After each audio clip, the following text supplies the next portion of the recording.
یہ آج سے تقریباً 30 سال پہلے کا واقعہ ہے جو میرے ساتھ پیش آیا تھا۔ میں اپنی نوکری کے لیے سکھر آیا تھا۔ یہاں میرے ماموں رہتے تھے، تو کچھ دن میں ان کے گھر ٹھہر گیا کہ جب تک کہیں اور میرے رہنے کا بندوبست نہیں ہو جاتا۔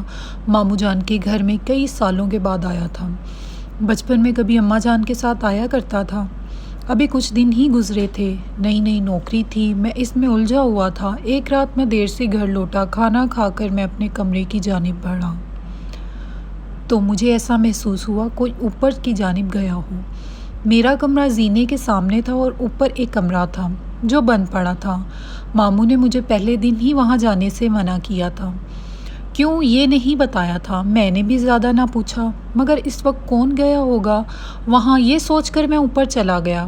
کمرے کے باہر پہنچا تھا کہ اندر سے مجھے کسی کے ہنسنے کی آواز آئی۔ دل بری طرح دھڑکا۔ فطری تجسس کے باعث میں نے دروازہ کھولا۔ اندر کوئی بھی نہیں تھا۔ میں نے نظر گھما کر چاروں جانب دیکھا۔ کمرہ عرصہ بند رہنے کی وجہ سے گرد آلود ہو رہا تھا۔ آوازوں کو اپنا وہم جان کر میں پلٹنے ہی لگا تھا کہ میری ممانی نے مجھے پیچھے سے پکارا۔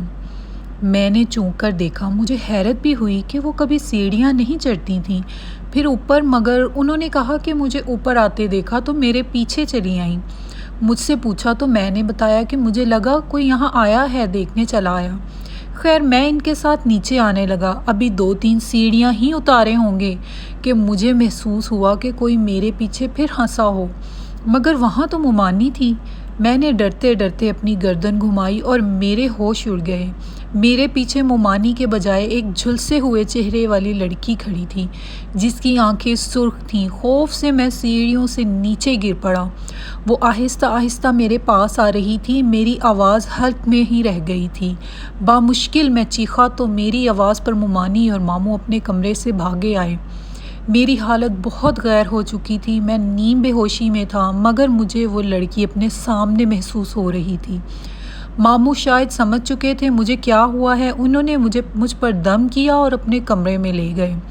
کچھ دن بعد جا کر میری حالت بہتر ہوئی۔ میں نے اس رات کا تمام حال کہہ سنایا تو ماموں نے بتایا کہ اوپر بند کمرے میں اسیب ہیں، اس لیے وہاں کوئی نہیں جاتا، مگر وہ کسی کو نقصان نہیں پہنچاتے۔ تم نے شاید وہ دروازہ کھولا ہوگا، اس لیے تمہارے ساتھ ایسا ہوا۔ اس کے بعد میں جتنا وقت بھی گھر میں رہا، کبھی زینے کے پاس بھی کھڑا نہیں ہوا۔